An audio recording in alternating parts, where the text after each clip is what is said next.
بەهۆی مانگی ڕەمەزانەوە من وەکو دوکاندارێکی شوشە کارەکانمان قسووەتە شەوەوە. هۆکارەکەیشی ئەوەیە کە ڕۆژمان زۆر گەرمە، بەهۆی هۆکاری گەرمی ڕۆژەوە ناتوانین لام لێ کاتە بە ڕۆژوو بینی و کارەکانیشمان بکەین. زۆر زەحمەت دەکەمێ بۆ ئێمە، بەهۆی ئەوەوە ئێمە کارەکانمان قسووەتە دوای نوێژی تەراویح شەوانە کارەکانمان دەکەین، ئەویش بەپێی توانامان تا ساعات هەرچەند بتوانین کار دەکەین. خۆی ڕۆژ بۆ کارکردن دەخوای گەورە دروستی کردووە و هەروەها شەویشی بۆ ئیستراحەت داناوە.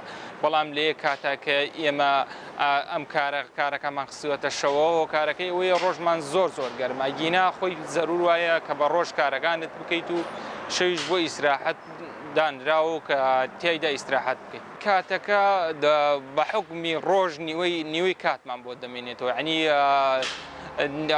ڕۆژ بکە دوو بەشەوە، ئێمە شەو ئەتوانین بکەینە یەک بەشی ئەوەی کە کارەکان دەتوانین بکەین، ناتوانین لە هەمان کاتە بە درێژایی شەو کار بکەین.